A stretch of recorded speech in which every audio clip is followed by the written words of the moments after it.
Hello বন্ধুগণ, fishy ফ্যাক্টের আর একটা ভিডিওতে আপনাদেরকে স্বাগতম। গত এপিসোডে আলোচনা করেছিলাম কিভাবে একটি পুকুর প্রস্তুত করবেন। আজকের এই ভিডিওতে আলোচনা করব পুকুরে কিভাবে মাছ ছাড়বেন, কতগুলো পোনা ছাড়বেন এবং এই পোনাগুলোকে কিভাবে খেতে দিবেন, কতটুকু খেতে দিবেন, অর্থাৎ খাদ্য ব্যবস্থাপনা। তো যারা ভাবছেন যে মাছ চাষ শুরু করবেন অথবা মৎস্যচাষী ভাইরা, আজকের এই ভিডিওটা আপনাদের জন্য খুবই গুরুত্বপূর্ণ। কারণ আপনি কতগুলো পোনা ছাড়তেছেন, কীভাবে খাবার দিচ্ছেন, এর উপর ভিত্তি করেই কিন্তু মাছের রোগবালাই এবং সেগুলোর ট্রিটমেন্ট হয়। ভবিষ্যতের ব্যবস্থাপনাগুলো কিন্তু মাছ মজুতকরণের উপরেই নির্ভর করে। তো আজকের এই ভিডিওটা আপনাদের সবার জন্য অনেক গুরুত্বপূর্ণ। সম্পূর্ণ ভিডিওটি দেখবেন। তো দেরি না করে চলুন শুরু করা যাক পোনা মজুতকরণের সঠিক উপায় এবং সঠিক খাদ্য ব্যবস্থাপনা।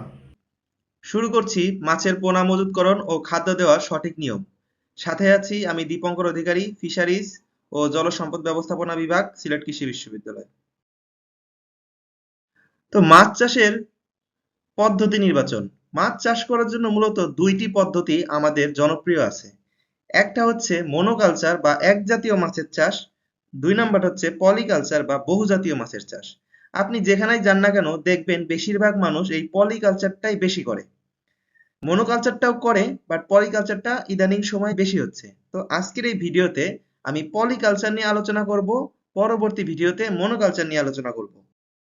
পলিকালচার বা বহুজাতীয় মাছের চাষ করার আগে আপনাকে কিছু সায়েন্টিফিক জিনিস বুঝতে হবে। এটা হচ্ছে একটা পুকুর।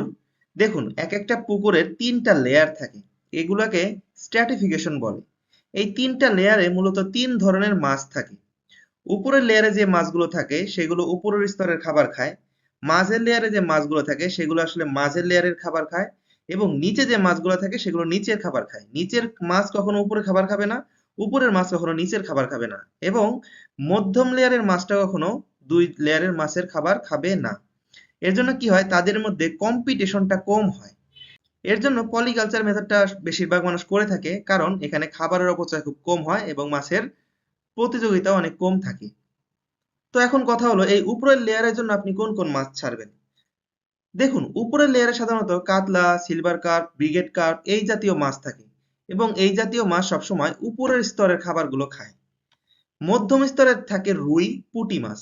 রুই আর পুঁটি মাছ সাধারণত এটা মাঝের লেয়ারেই থাকে, এটা কখনো উপরের লেয়ারে আসে না। আসলেও অক্সিজেন নেওয়ার জন্য আসে, খাবার খাওয়ার জন্য আসে না। এবং নিচের লেয়ারে যেটা আপনি চাষ করতে পারেন সেটা হচ্ছে গ্রাস কার্প, মৃগেল এবং কালীবাউস। গ্রাস কার্প অনেকেই দেয় না নিচে, কারণ গ্রাস কার্প হচ্ছে মাটি খুঁড়ে খুঁড়ে নিচের গ্যাসগুলো উপরে দিয়ে দেয়। এর জন্য গ্রাস কার্প চাষ করা থেকে মানুষ বিরত থাকে। মৃগেল এবং কালীবাউস তারা নিচের স্তরের জন্য খুবই ভালো মাছ। আজকের এই ভিডিওতে আমি 33% পুকুরের জন্য হিসাবটা করব। কারণ শতকে হিসাব করলে কি হয়, মাছের পরিমাণ খুব কম হয়ে যাবে, তখন আপনারা বুঝতে অসুবিধা হবে। আমি ধরুন আপনার কাছে 33% একটা পুকুর আছে, এই পুকুরে আপনি কতটুকু মাছ মজুত করবেন পলিকালচারের জন্য সেই হিসাবটা আজকে দিব। তো আমরা তিনটা লেয়ারে ভাগ করছি, উপরের স্তর, মধ্য স্তর এবং নিচের স্তর। তো দেখুন, উপরের স্তরের জন্য আমরা ধরলাম যে আপনি কাতলা মাছ দিবেন। ঠিক আছে? এখন কাতলা মাছ আপনি কতগুলা দিবেন? কাতলা মাছ দিবেন আপনি 250 থেকে 300টা। 33% আমি হিসাব করতেছি, 33% আপনি কাতলা মাছ দিবেন কত? 250 থেকে 300 পিস। এবং প্রত্যেকটা পোনার ওজন দিবেন 200 থেকে 250 গ্রাম। এতে আপনার কি হবে, প্রোডাকশন ভালো হবে। ধরুন আপনি এই কাতলা মাছটা 1 কেজি পরিমাণ সাইজ করতে যাচ্ছেন এবং সময়ও খুব কম। তো সেক্ষেত্রে আপনি 200 থেকে 250 গ্রাম সাইজের পোনাগুলো দিবেন, আপনি লাভবান হবেন। কারণ আপনার কাছে কিন্তু জায়গার পরিমাণ খুব কম। হ্যাঁ, এবং এই কম জায়গাতে আপনি কিন্তু 1 কেজির বেশি মাছ কখনো করতে যাবেন না। আপনি 1 কেজি মাছ হলেই সেটা হারভেস্ট করে। এখন আসি মধ্যস্তর। মধ্যস্তরে আপনি দিবেন রুই মাছ। পোনার পরিমাণ দিবেন 350 পিস এবং পোনার ওজন দিতে পারেন 150 থেকে 200 গ্রাম। আচ্ছা, এখানে কাতলা মাছ দিছি 250 থেকে 300 পিস, রুই দিছি 350 পিস। প্রশ্ন হতে পারে কাতলা মাছ কম দিলাম কেন? কারণ কি জানেন? উপরের স্তরে আসলে অক্সিজেন বেশি থাকে, মাছের খাবার বেশি হয়, ফাইটোপ্ল্যাঙ্কটন গ্রো করে বেশি। এর জন্য উপরের স্তরের মাছগুলো অল্প কয়েকদিনেই অনেক বেশি বড় হয়ে যায়। যাতে তাদের মধ্যে কম্পিটিশনটা কম হয়, এর জন্য কাতলা মাছের পরিমাণটা একটু আমরা কমাই দিলাম। ধরেন 250 থেকে 300টা দিলাম, রুই মাছ দিলাম 350 থেকে 350টাই দিলাম ধরেন রুই মাছ। আর আমরা মৃগেল দিলাম, ধরেন মৃগেল দিতে হবে 350টা। আর পোনার ওজন 150 থেকে 200 গ্রাম রাখতে পারেন। মোট কথা হচ্ছে টোটাল আপনার 33% 1000 পিস মাছ ছাড়বেন। মোদ্দা কথা হচ্ছে আপনি এই 33% পুকুরে 1000 পিস মাছ ছাড়বেন। এখন 1000 পিস মাছ আমরা কিভাবে বানালাম? কাতলা দিলাম 250 পিস, আমার রুই দিলাম 350 পিস এবং মৃগেল দিলাম 350 পিস। এই হচ্ছে আমার 1000 পিস মাছ।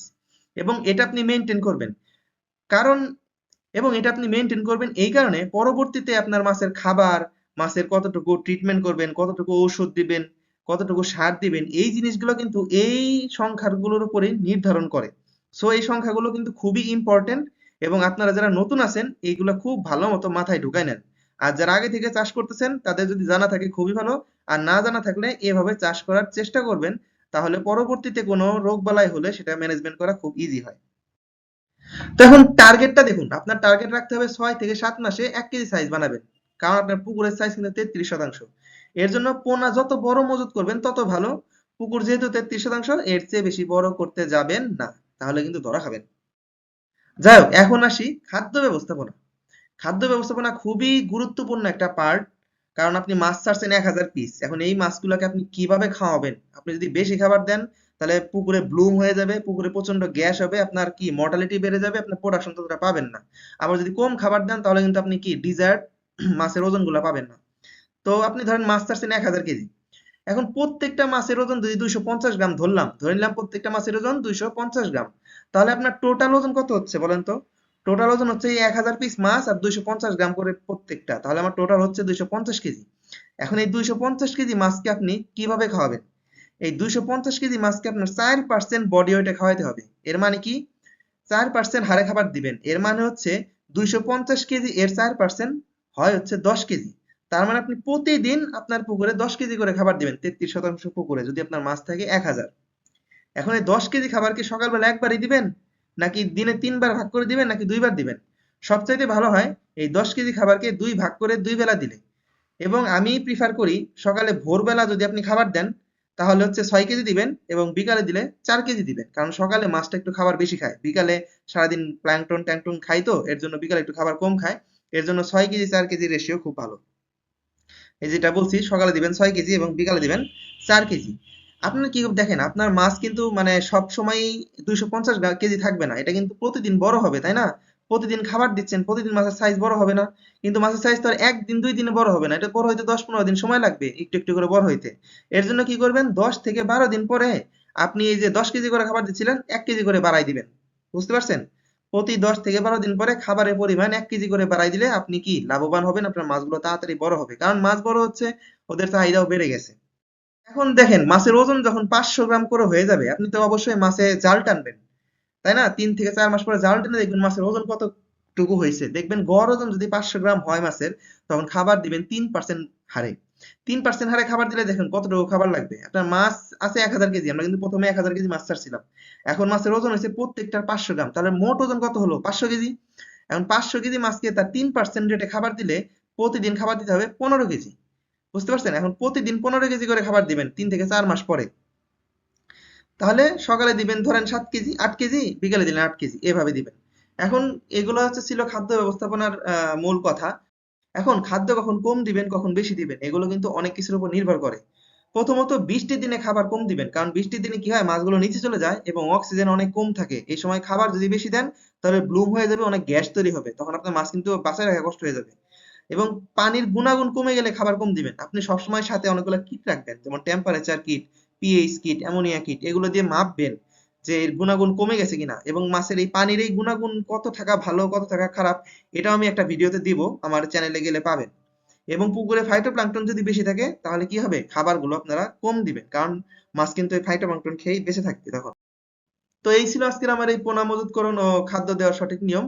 নেক্সট এপিসোডে আমি আলোচনা করব মনোকালচার বা এক জাতীয় মাছের মজুতকরণ কিভাবে করবেন, তাদের খাবার কিভাবে দিবেন, এবং বিশেষ করে তেলাপিয়া মাছ চাষের সঠিক নিয়ম আমি আলোচনা করব, এবং পোনা ছাড়া থেকে মাছ ধরা পর্যন্ত একদম সম্পূর্ণ গাইডলাইন দেওয়ার চেষ্টা করব।